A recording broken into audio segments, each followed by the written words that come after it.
So pursuant to Standing Order 1082 and the motion adopted on Monday, September 22nd, 2025, the committee shall resume its study on the use of offshore tax havens.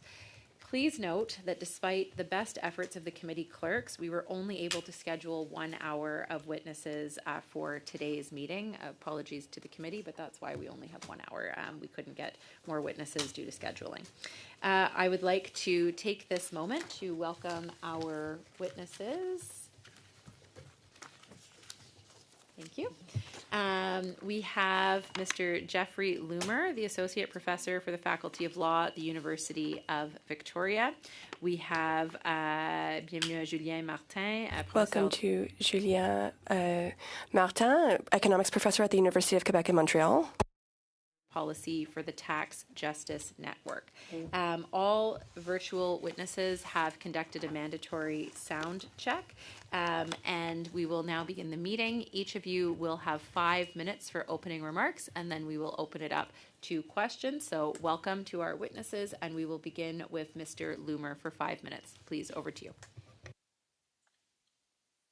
Thank you, Madam Chair and members of the committee. Thank you for the invitation to speak to you today about this important topic. Again, my name is Jeff Loomer. I'm a law professor at the University of Victoria.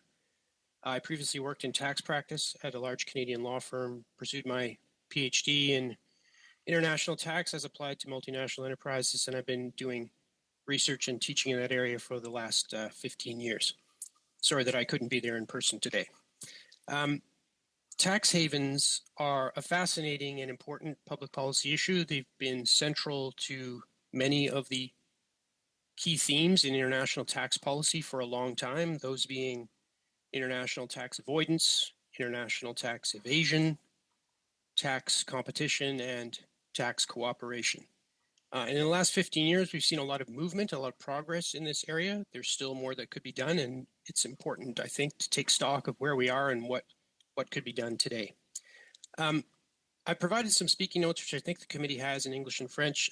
Just a note on tax evasion, although I'm happy to take questions about that. It's not really the focus of my remarks today. I'll just say that we have made a lot of progress since 2009 in dealing with offshore evasion, mainly through enhanced information exchange and Canada's large and growing network of tax information exchange agreements. So that's a positive thing. The focus of my work has been on the much more substantial issue, in my view, in terms of revenue of tax avoidance by multinational enterprise. Now, I'm not an economist, I'm a lawyer, but I certainly follow the economics literature. And, as you may know, the OECD, as part of the BEPS project, estimated the revenue loss, this is back in 2015, of 4 to 10% of global tax revenues, 100 to 240 billion US. Now, Canada, being a relatively high tax country and the 10th largest economy in the world, obviously accounts for a good chunk of that. I don't have exact numbers, but I have provided the committee with charts on foreign direct investment, and that's direct from Statistics Canada, compiled by the Department of Finance. And you can see, if you look at outbound investment, the number one destination is the United States. That's not surprising, about 1.3 trillion. That's the total stock of foreign direct investment there. Number 2 is Bermuda. Number 3 is UK. 4, 5, and 6 are Barbados, Luxembourg, and the Cayman Islands. So what's going on there? If you look on the inbound side, it's more the treaty havens that matter. So Netherlands and Luxembourg and Switzerland, because of attractive treaties and attractive holding company regimes that they have. The difficulty when we talk about tax lost or tax avoided is that you have to compare the tax paid to what you think should be paid under a benchmark system, the right system, which involves difficult questions of tax interpretation. What is the law and how is it properly interpreted according to its text, context, and purpose? I will note that we have made changes to deal with specific forms of tax avoidance through various what we call specific anti-avoidance rules, or SARs. The body of those rules has grown recently as part of the OECD BEPS project. I can get into the details if people want to discuss that, but more the anti-hybrid rules, excessive interest rules, and most importantly, the global minimum tax. However, Canada has a sort of push and pull in our tax policy, particularly our dividend exemption system has been structured to enhance competitiveness of Canadian multinationals. So the rules, far from preventing or prohibiting the use of tax havens, they often facilitate their use and indeed, I would say, encourage the use of tax havens because of a policy of competitiveness. And that's a long-standing issue in Canada. If the government is concerned about the use or what it may see as the misuse of tax havens, see, there's three possible criticisms, three responses. One, you can criticize taxpayers and say their planning is too aggressive, perhaps it's unethical. Two, you could criticize the CRA and say enforcement is not sufficient. In my experience, those two things may occasionally be true on the margins, but by far the most substantial issue is the law itself. If we want to respond to what we see as the misuse of tax havens, we have to think hard about what our tax policy is. As I said, there's a push and pull there, and to draft tax laws that are consistent with that policy and are coherent. So I'll leave my comments there. I'm happy to take questions from the members of the committee. Thank you. Thank you, Mr. Loomer. Vers Monsieur Martin maintenant. And now, Mr. Martin, you have 5 minutes. Good morning. Thank you, Madam Chair and committee members. It's a pleasure to testify before you today. My name is Julia Martin, and I'm a professor at UQAM. In Canada, studies that I've participated in indicated between 7 and 9% of corporate tax revenues disappear each year into tax havens. We arrived at a number of 9%, but it's likely between 7 and 9%. That is a significant shortfall, which weakens our ability to fund public services and erodes citizens' trust in institutions and directly harm the interests of Canada, as of many other countries. In this context, I would like to highlight 4 key points to inform the committee's work. The first 3 points are based on my research, while the last addresses upcoming challenges. First point, tax avoidance through tax havens is an extremely granular phenomenon. In a 2018 paper, we showed that French multinational firms manipulate their transfer prices to shift profits to low-tax countries. An important result of this paper showed that there is a significant amount of this transfer, and it is made up by roughly 450 companies and concerns 10 tax havens. Recent research using other databases confirms that a few very large multinationals operating in a limited number of tax havens are responsible for the majority of avoided amounts. So this dimension affects a large number of multinationals, and you need to legislate to address this. Second, tax avoidance does not only affect government revenues, it also impacts the real economy. In a recent paper, we showed with Mathieu Parenti and one other researcher that a company that avoids taxes has a competitive advantage over those who do not avoid taxes, and that allows them to sell more than their competitors.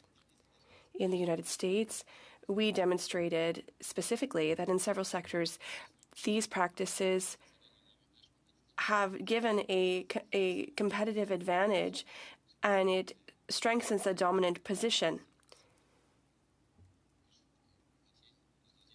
And what we retain of our second point is that it's just not a question of public revenue, but the real economy.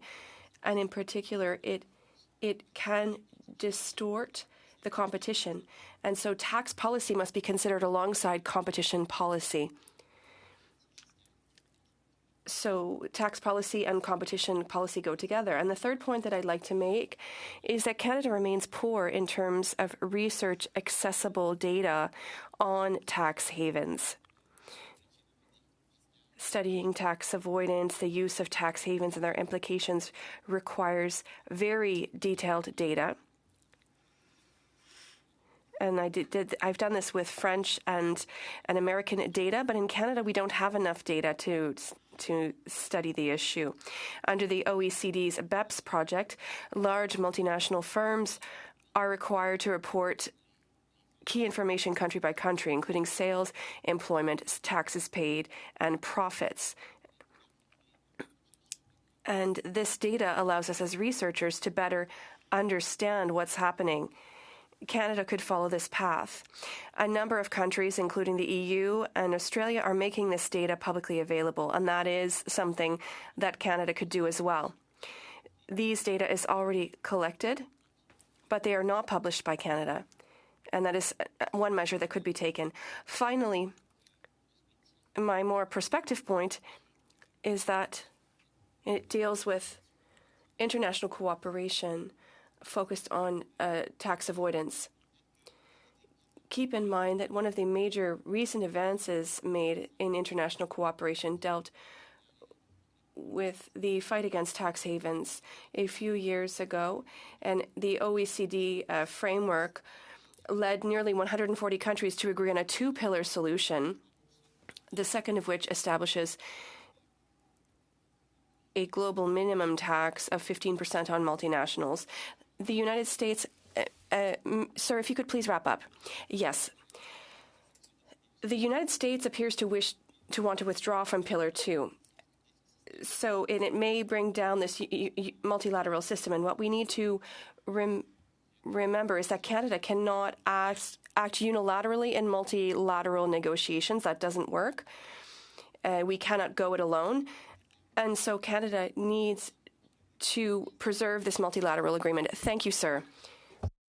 With Dr. Meinzer, who I would just like to note is joining us from Germany today, and I know really worked hard to make this work for his schedule given the time change. So thank you, Mr. Meinzer, for 5 minutes. Thank you, Madam Chair and members of the committee for the opportunity to speak. My name is Markus Meinzer, Director of Policy at the Tax Justice Network, a civil society organization working globally to advance financial transparency and tax justice. My work focuses on countering illicit financial flows, including tax abuse and money laundering, through evidence-based policy research and risk assessment. I want to make 3 points in my remarks. First, there's no universally agreed definition or list of tax havens. Labels often reflect geopolitical bias determined by powerful actors rather than objective analysis. Contrary to the stereotype of tropical islands as the primary offenders, our research shows that many developed economies, including OECD members, are central to enabling offshore abuse. We distinguish between corporate tax havens, which enable multinational profit shifting, and secrecy jurisdictions, which provide opacity for individuals.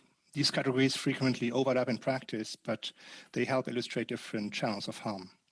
Our Financial Secrecy Index combines a secrecy score measuring... Notre indice de secret financier combine un score de secret qui mesure la force des règles de transparence avec une pondération à l'échelle mondiale qui reflète l'impact de chaque juridiction pour l'opacité financière.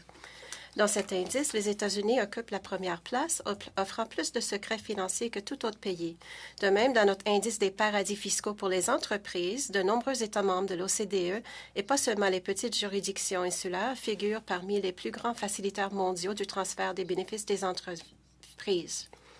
Le Canada est directement touché. Notre dernier rapport sur l'état de la justice estime à 27 milliards de dollars américains les pertes de recettes pour le Canada dues à l'abus fiscal des multinationales entre 2016 et 2021, dont 13 milliards de dollars américains sont attribuables aux multinationales dont le siège social.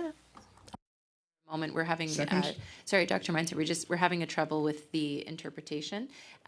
We're just going to pause for a minute until we figure that out. Thank you. Okay.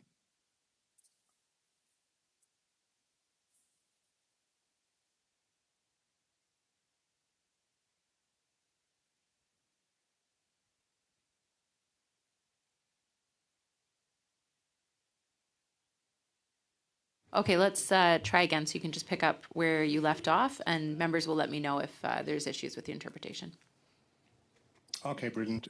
So the second point I wanted to make is that the OECD has consistently failed over decades to counter these problems effectively. And the best chance for progress now is at the United Nations.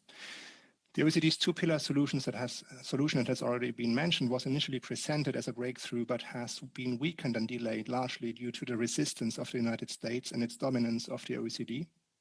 The United States even threatens now economic retaliation against countries implementing the remaining rules affecting US multinationals. Therefore, acceptance of the side-by-side arrangement would undermine the remainder of the global minimum tax by exempting US multinationals, which are responsible for the largest share of the global profit shifting. Side-by-side is reminiscent of medieval emperors who were themselves above the law. They themselves have said for everybody else. The exempt beneficiaries include tech giants closely aligned with President Trump. This pattern is also not new. The OECD has long granted the United States special privileges. FATCA and the CRS are an example.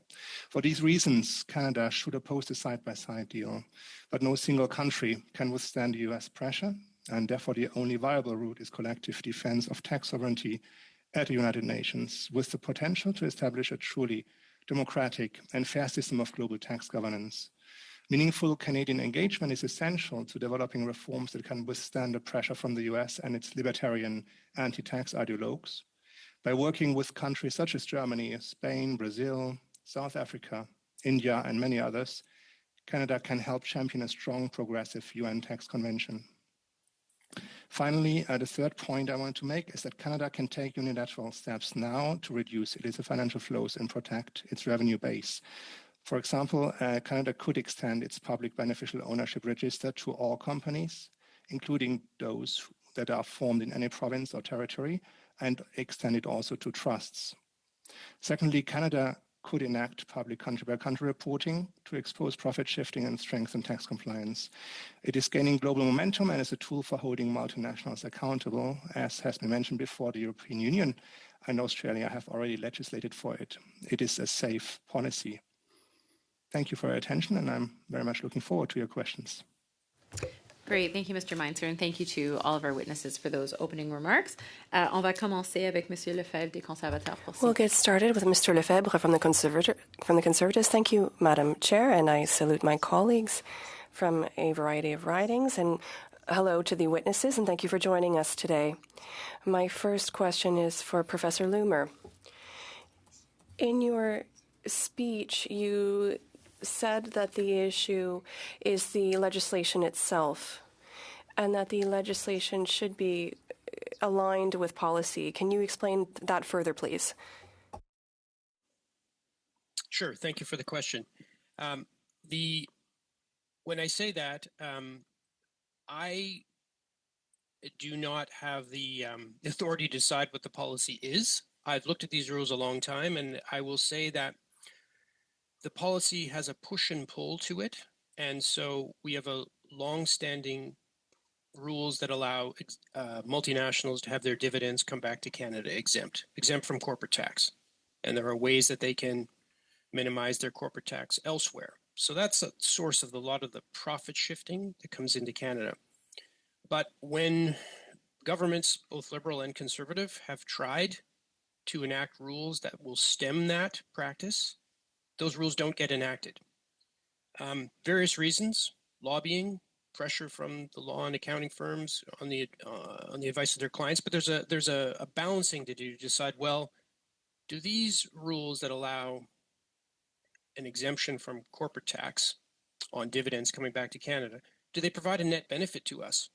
Is there a net economic benefit? And I think in the 70s, the belief was, yes, we're a net capital importing country. We need this to compete with the US, and Germany, and Japan. Do we need that in 2025? It's not clear to me that we do. It's not clear to me that the policy makes sense, for example, to allow interest deductions in Canada or scientific research credits in Canada to fund offshore investment that then results in income that's brought back to Canada with no tax. You get a deduction here, and when the income comes back, you have no inclusion. Maybe that makes sense from a competitiveness point of view, but it requires serious consideration whether that's the right call. Merci beaucoup. Thank you very much. Along the same lines, The Prime Minister tried to defend the use of tax havens by Brookfield, and he said that the use of tax havens was a means of guaranteeing tax payment in Canada. Do you agree with that statement by the Prime Minister? This question is to me? Yep. Yes, thank you. Brookfield and, if you look at other large Canadian multinationals, the largest one, the financial services companies, Brookfield, Manulife, Sun Life, the big banks, RBC, the big energy companies, Enbridge, I would expect that all of them have some tax haven use. Barbados was the traditional choice. It's shifted more and more to Bermuda because 0% is better than 2.5%, and the flight from Toronto is shorter. I expect there's a lot of that in the large Canadian multinationals. It is a normal practice. And as I said, our rules have facilitated and indeed, I would say, encouraged that. So the Prime Minister is right when he says that. Does it result in some net benefit to us?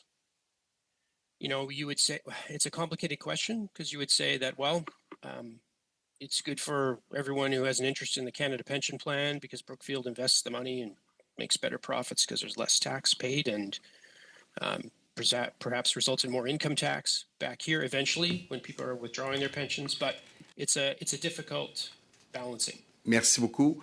Ma prochaine question. Thank you very much. My next question is for Mr. Menzer. I'll ask you the same question. Mr. Cochrane, the senior economist, said that the statement by the Prime Minister was laughable, that taxes were paid in Canada using tax havens. What do you think about that?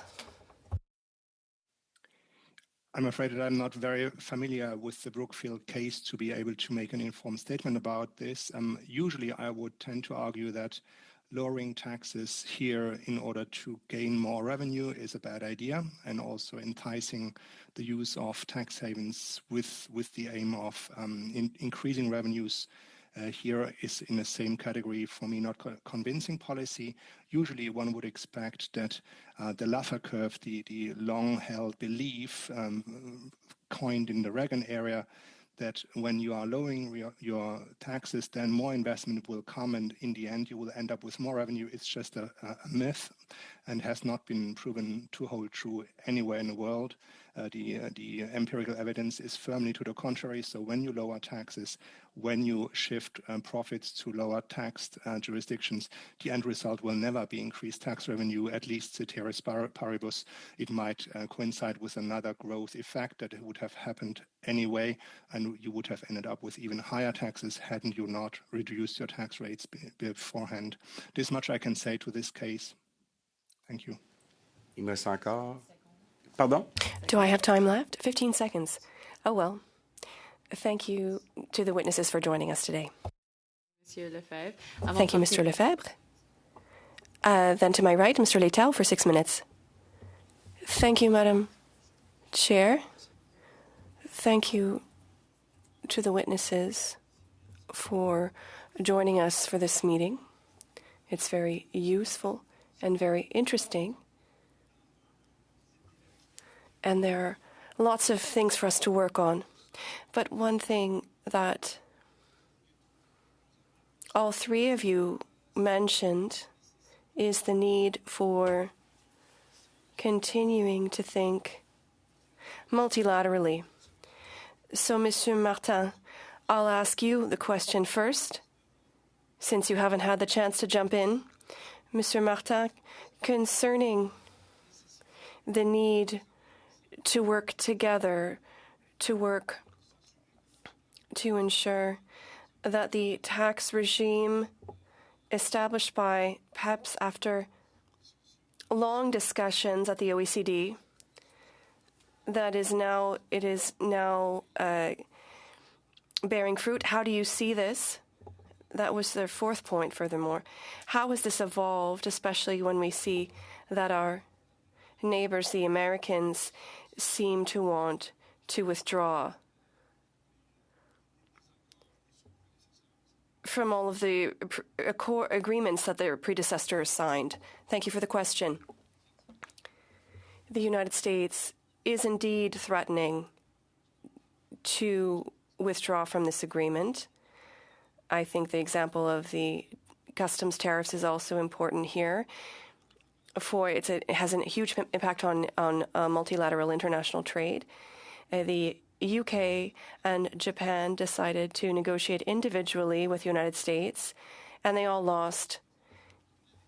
And now Canada needs to decide what it's going to do. But clearly it is a bad idea, particularly in our case where these international operations are working well. But even if the United States decides to withdraw, it's a bad idea to negotiate with them one-on-one. And if we decide to negotiate bilaterally with the United States on the digital services tax, for example, if Canada really wants to make advances,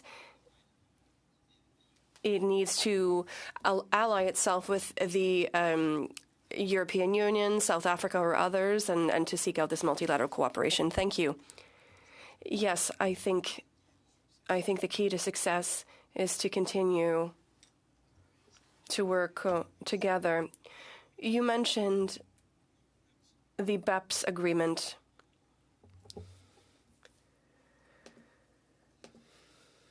And country-by-country data are declared, but in Canada's case, they are not necessarily made public. I agree with you. I think that it should be made public. Could you please tell us, in your opinion, what would be the advantages stemming from the availability of this information, which Canada does hold? What would be the benefit of making it public? Answer. Well, there's transparency, and we know that transparency is part of the solution, but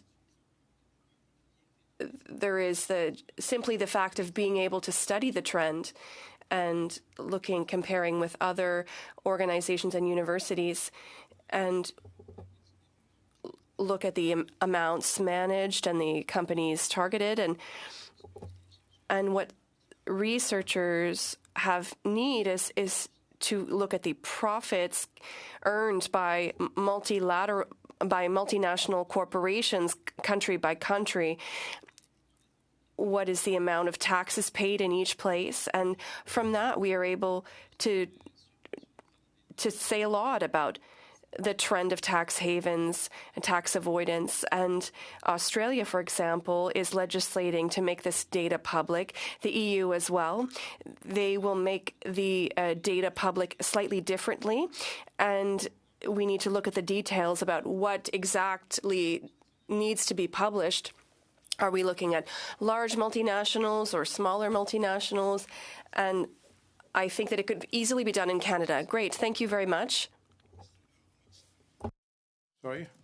1 minute. Oh, Mr. Menzies, just a question a little bit out of left field, something that has always fascinated me, perhaps not in a good way. But within the European Union, I mean, how does the Union deal with places like Luxembourg, Ireland, perhaps even the Netherlands? I mean, how does the Union does that? Thank you very much for the question.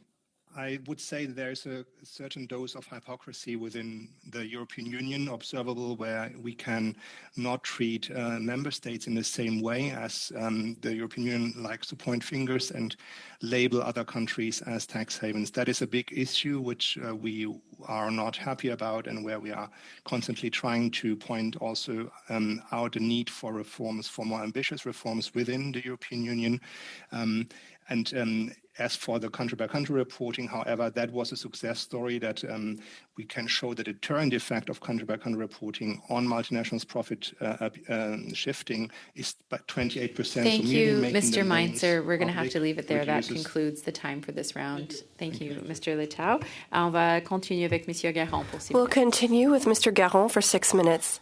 Thank you, Madam Chair, and thank you to all of the witnesses for joining us today. I'll start with Professor Martin.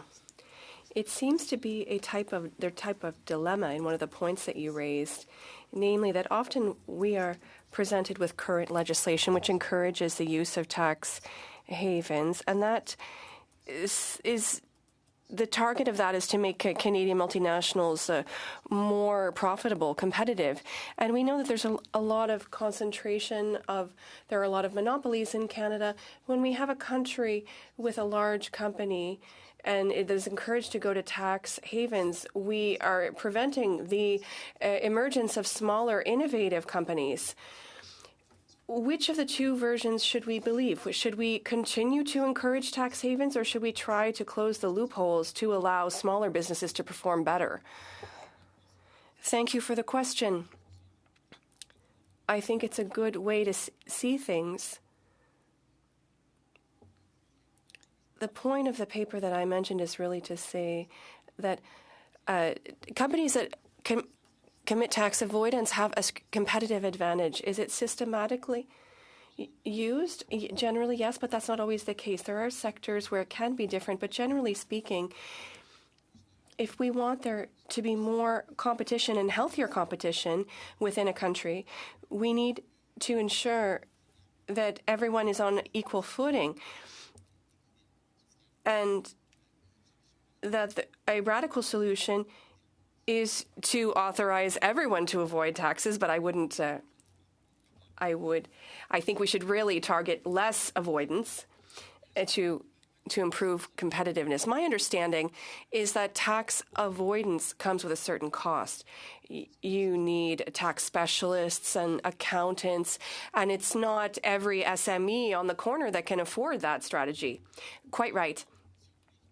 Particularly tax avoidance through tax havens. There are other ways to avoid taxes that can exist, and that's why I didn't want to completely generalize the results, because the use of tax avoidance through tax havens is one of the is available to larger enterprises, but you can see that in sectors where there are medium enterprises who do things differently. But the idea that tax avoidance creates a competitive advantage creates an unhealthy competition. Thank you. I'd like to hear you on the issue of data publication. It seems for one reason or another, we don't do that here. Well, not today anyway. It seems that Canada has a transparency issue. Is my understanding fair to say that if a Canadian company conducts tax avoidance in France, we would know that, but if a French company does tax avoidance in Canada, there is no way to know? Yes, well, what we were able to demonstrate with French data is that we can see the behavior of companies that are in French, including subsidiaries, so Canadian companies that have subsidiaries in France and do transfers. So I'll just jump in, because the question is I want to ensure that I understood correctly. If I would like to know the tax values of a Canadian company, I'm more likely to get that information from the French subsidiary where there's transparency in the legislation. Yes, with what was made public at the EU, and once the data is made public in Australia, you will know more about Canadian companies through Australian data than you will through Canadian data. Thank you.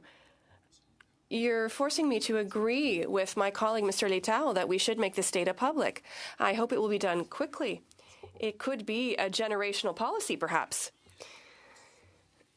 Since his election, the Prime Minister has renounced revenue. There was a whole portion of the minimum, that pillar of a minimum taxation and multinationals. And he said, since the Americans no longer want to be in that agreement, our main trade agreement, we are forced to be in lockstep with the United States. I understand that the approach that you are promoting is different. I know that you ran out of time in your opening remarks. What would you do with this second pillar in a context where the Americans wish to withdraw? We need to find alliances. So the risk, if the Americans withdraw, if Canada continues in this position, is that we will be subject to trade reprisals from the Americans, and to avoid these reprisals, we need to have coalitions. We need to do the opposite of what we did for tariffs. We need to seek out allies in the EU, in the UK, in Ireland, and other countries. I just have 15 seconds left. What would you respond to a Canadian government that says we've withdrawn from the minimum tax threshold because we didn't have a choice? Would you believe the government if they said they wanted to come back to it one day? I think that we can do better collectively on the world stage, and we need to confront the United States better than what we're doing right now. We are able to do better. Thank you. Thank you, Mr. Garon. Kobina for 5 minutes, please.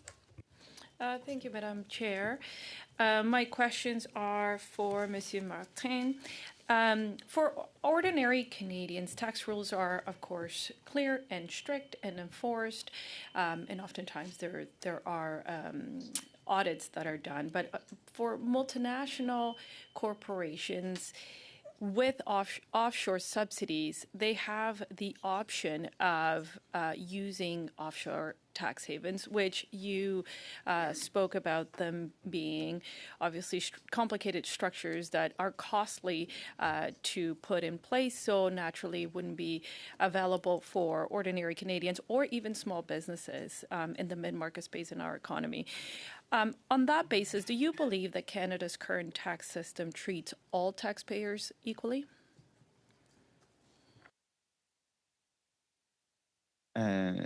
Non, mais le système. The system treats everyone equally, but the question is, can everyone use the system in the same way? And that's clearly not the case. There are companies that are able to pay for accountants and audit services that allow them to manipulate the text. And so, in that way, not everyone is on an equal footing before the law. There are many reasons for that, and Professor Loomer discussed them. Perhaps it's the way that we use the legislation that offers some companies opportunities and not others. You spoke also about tax avoidance being highly concentrated amongst a few select entities and the impacts of that on our local economy. Can you expand on that? Oui, donc il y a deux dimensions. So, if you look at tax avoidance, which is tied to the use of tax havens, that is extremely concentrated in the hands of a few very large multinationals. It's low in most companies. That's the first thing I would say. The second dimension is that if you give a competitive advantage to these very large multinationals because they can conduct tax avoidance and pay less tax than others, well, what you'll do is that you will strengthen the dominance of those multinationals, and they will become even bigger because they are avoiding paying taxes. They will become larger than they were before. You will increase their economic concentration in the economy. And in some sectors, that's been the case in the United States. And I'll refer to the study that I mentioned in my documents. Thank you for that. Yeah, of course, it's not just about the lost revenue for Canada, but also the impact of competition and the distortion of that competition that you mentioned, which is why it has been very difficult to see the Prime Minister's abuse of the use of offshore tax havens when he was at Brookfield.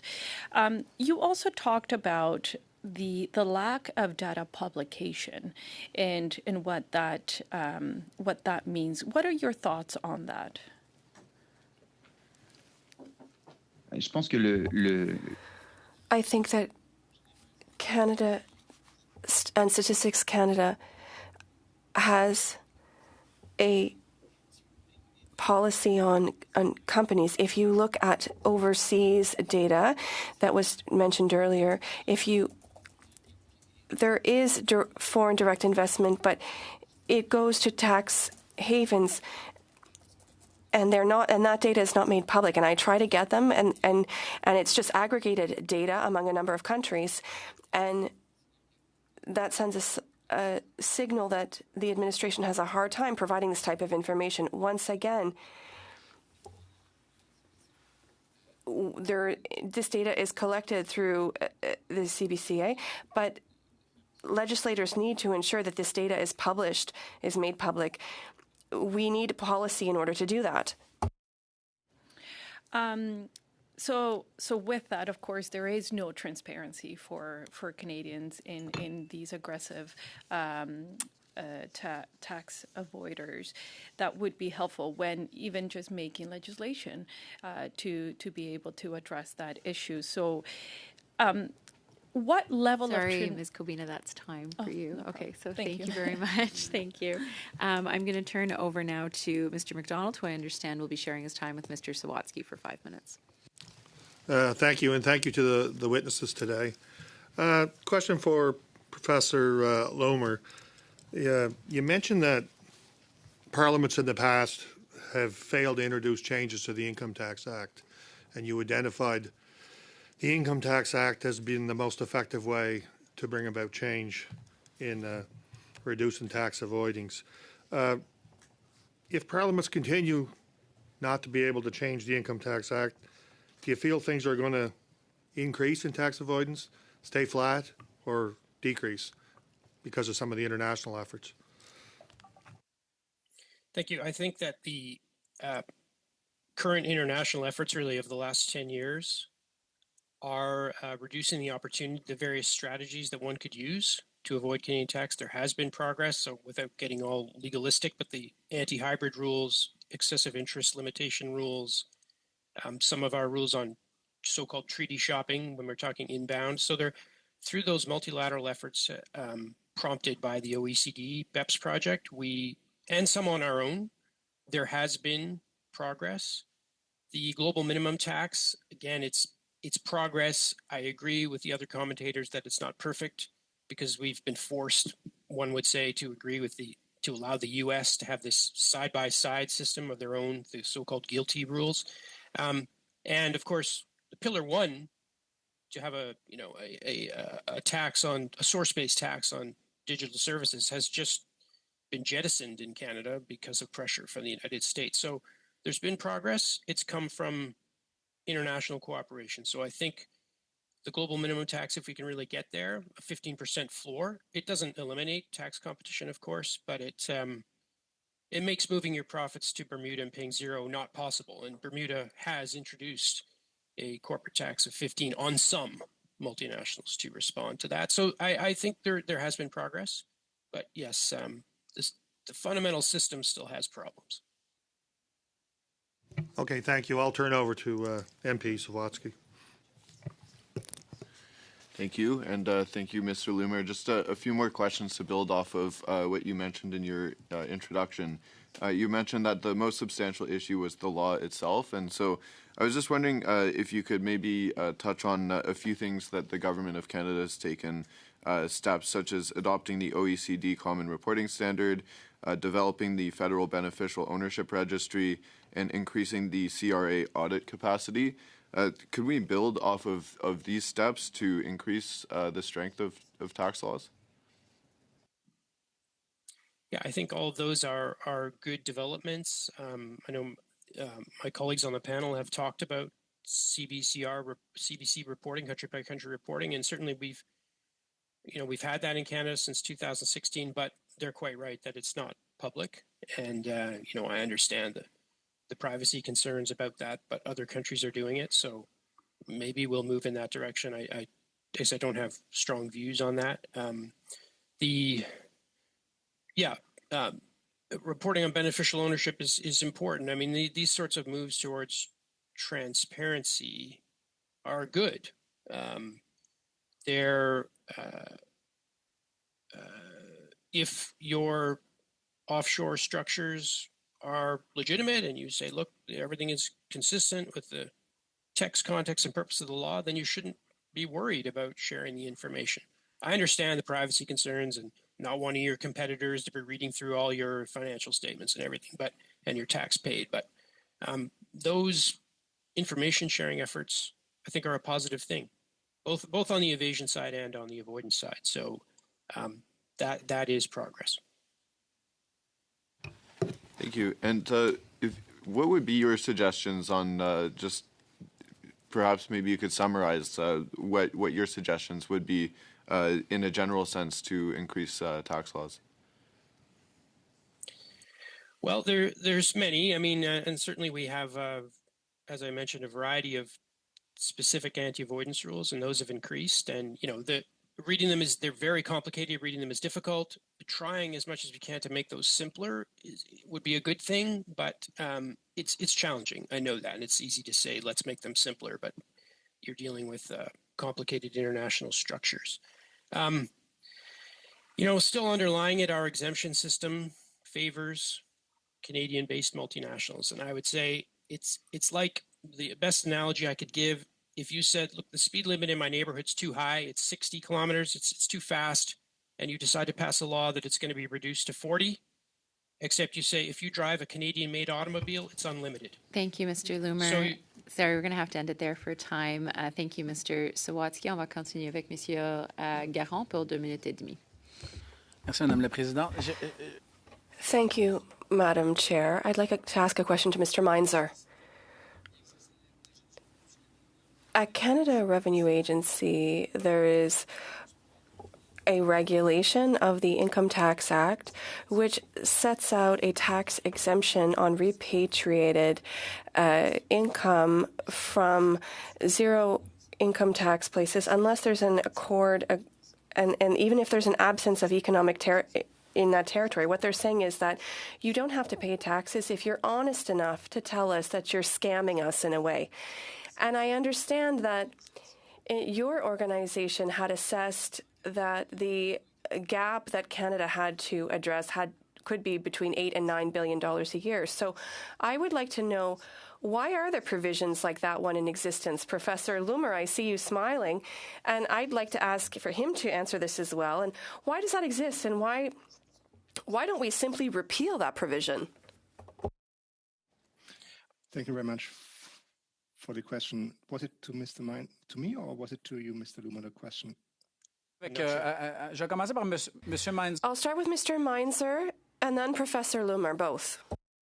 Okay, thank you very much. So I think the reason for this is the widespread belief that lowering taxes will increase in the end economic activity, attract the greenfield investment, the kind of thing that everybody wants: new factories, new research, new jobs. And what we, however, see in the data over the last decades is that what you achieve with lowering your taxes and exempting, for example, foreign dividends is part of that policy, is you attract at best profit shifting activity, so phantom investment. The IMF is calling phantom investment a good share of the global FDI data that is not made up of what we usually believe is the greenfield investment, but it's merger and acquisition, or it's debt loaded onto companies, which will then reduce the tax base and erode, therefore, the tax revenues. So what I think is a policy to attract investment has been followed by Germany, for example. They also exempt the foreign dividends from when repatriated. I think you should switch this off to a credit system that is a simple policy. Many countries have this in place. It's safe. It still ensures that you are not double taxing any multinational activity, whether it's abroad or domestic. So you treat equally the economic activity, whether it's here or elsewhere. And I think switching from dividend exemption, even if it's subject to certain conditions, a treaty or something in place. Thank you, Mr. Meinzer. Le règlement, Madame la Présidente. Il y a plus de temps. Je demande Sorry, your time is up. I ask for unanimous consent to allow 1 minute to Professor Loomer to answer this question. UC to allow 1 minute for. As long as it's not taken off mic. Well, then we need to have UC as well to extend the meeting for a couple more minutes. pour une minute. Yeah. Okay. Well, a couple more. Okay. Wait. One more minute. One more minute. Professeur Loomer, vous avez une minute. Professor Loomer, you have 1 minute. There are things we have done. The enhanced general anti-avoidance rule, other rules, and there is a report just last month from the OECD about the progress of the BEPS project in the last 10 years, quoting a lot of good economic data, mostly by European economists, and it shows there has been progress. If you look at the ratio of profits to employees in a jurisdiction, it's better. It's not perfect, but it's better than it used to be, which means you have less profits in places where it's just a letterbox with no employees. So that's a positive change. What else could Canada do to improve its system? And if we want to stop or limit the use of low tax jurisdictions, the global minimum tax will help. But I mean, I could send draft amendments to the Income Tax Act 21C on interest deductibility, 95-2A on income characterization. Thank you, Mr. Loomer. That concludes the minute. It won't be adopted. So thank you. Okay, Mr. Kelly for 5 minutes. Thank you. And Mr. Loomer, I'm going to stay with you. And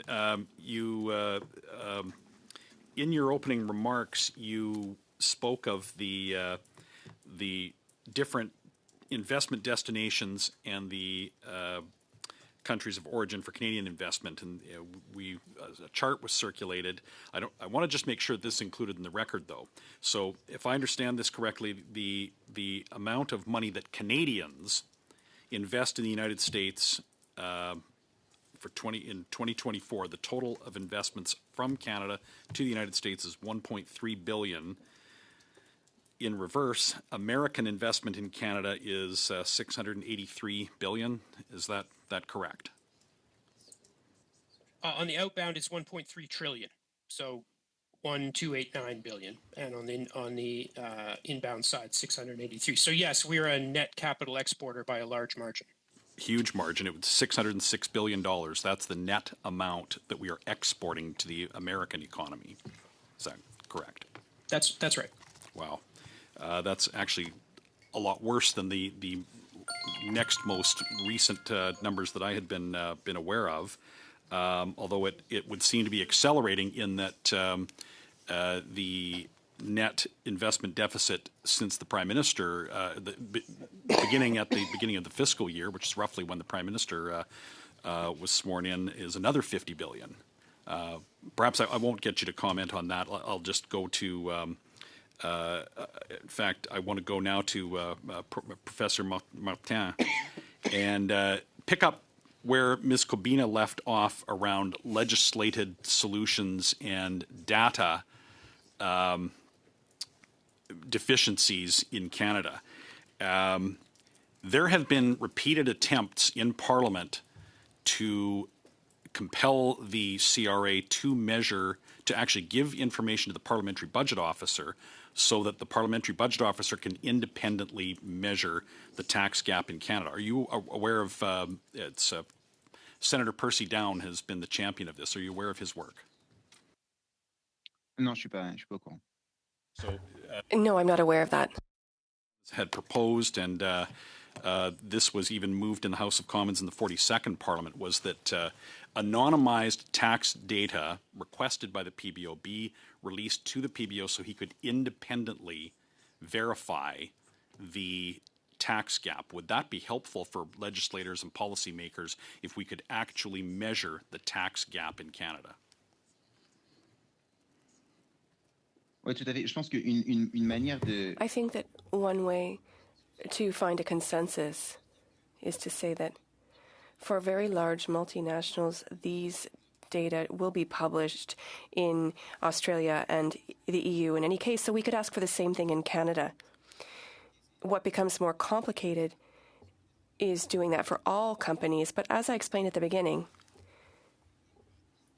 tax avoidance tied to tax havens is carried out mostly by the very large multinationals. Perhaps instead of focusing on all companies, you could just focus on the very large multinationals who are doing it. When it comes to the very large companies, the Auditor General reported as far back as 2018 that if a company has an offshore bank account or offshore dealings, that they would be given months or even years to comply with orders from the Canada Revenue Agency, whereas a normal Canadian with only domestic dealings, whether it's a corporate filer or a personal filer, must comply within 30 days or automatically have the taxes assessed if they don't comply. Is that a fair system where an offshore filer is given months or years or even just have the taxes struck when a normal small business, say, tax filer in Canada, will automatically have their taxes assessed if they can't comply with the CRA within 30 days? Encore une fois, je pense que regarder. Once again, I think if you look internationally, it's interesting if we could try to have the same type of requests of these multinationals as what is done in Australia and the EU, that would be good. And if we were able to ask for that information from the large multinationals, there's no reason, if they can do that in the EU, there's no reason why we couldn't do that here as well. Okay, thank you, Mr. Kelly. Mr. Turnbull for 5 minutes. Thanks, Madam Chair, and thanks to all the witnesses for being here today. Great conversation and lots of great testimony here. Mr. Loomer, Professor Loomer, I'll start with you. I wanted to ask you about, I know you've made comments in the past about the general anti-avoidance rule and how it's historically failed to meet perhaps its intended purpose. Hope I'm not mischaracterizing your comments, but I took that from something that you've said in the past. How do you assess the government's recent changes to the GAR, including the introduction of a 25% penalty, which was included in Bill C-59, which was the fall economic statement? Thank you. Yes, that is an accurate summary of what I've said in the past. There are, the GAR is notoriously difficult to apply, and there's circumstances where it has, domestically and international, to domestic or international transactions, and there's many circumstances where it hasn't. And if you look at the academic commentary in Canada, generally says, look, the GAR has not really done what it was intended to do. Particularly the writing of Brian Arnold, who's been involved since the beginning in the GAR. So the recent changes, effective 2024, including a penalty, a new economic substance test, it's too early to know. Will it change the way cases are decided? I think the general feeling among at least Canadian law academics, tax law academics, is that it's a step in the right direction, and that taxpayers will have to think a little more carefully. The calculus changes when there's a penalty. It's not just, oh, well, let's try it. And if a court decides that the GAR applies, well, we've got to pay the tax. We would have had to pay the tax anyway. The only penalty right now is a bit of interest. I say interest could be significant, but adding a penalty to that does change the calculation. And so one has to think hard about whether this transaction is consistent with the policy or undermines the policy. Okay, great. So it sounds like it's a step in the right direction. I'm wondering, I know Budget 2025 also includes intentions to modernize Canada's transfer pricing rules to better align with the international consensus on the application of arm's length principle as reflected in the OECD guidelines, transfer pricing guidelines.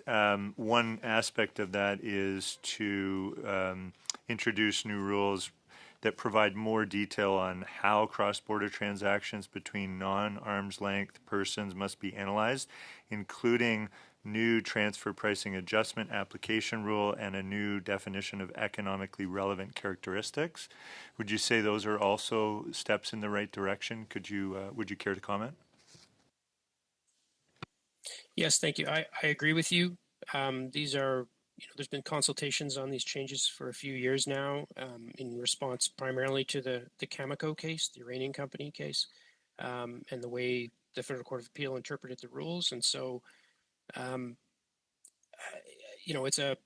it's a move to modernize our transfer pricing rules more in line with the OECD guidelines and what some other countries are doing. I mean, it's new and it's just proposals, so time will tell. But it seems from looking at it at a 100-foot level, it seems to be a step in the right direction. Yes.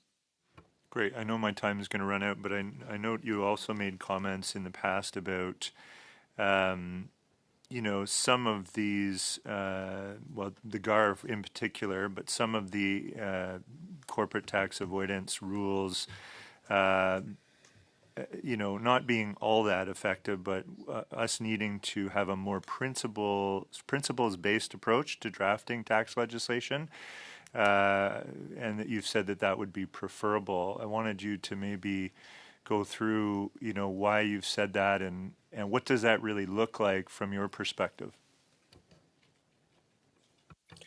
Yeah, I could talk all day about principles-based legislation, but it makes a lot, and I'm not the only one who says that. I think it makes a lot of sense. You'll hear, tax lawyers in practice from private firms or justice say the same. It means thinking hard about what your principles and policies are and then drafting the legislation to match that, rather than a scattergun approach with all these rules that point in different directions. Because as Professor Lee said in a previous meeting, you have an anti-avoidance rule, it's a double-edged sword, because you say, oh, I can't do A, B, C, or D. Well, I'm going to do E that isn't covered by the legislation. And so thinking about what the principle is, for example, your principles on interest deductibility. Thank you. Thank you, Mr. Loomer. That concludes the time, although I'm sure many of us would like to hear more about that at some point. I would like to thank, it's okay. I would like to, on behalf of the committee, thank all of the witnesses present today. And with that, look to the committee members to adjourn the meeting.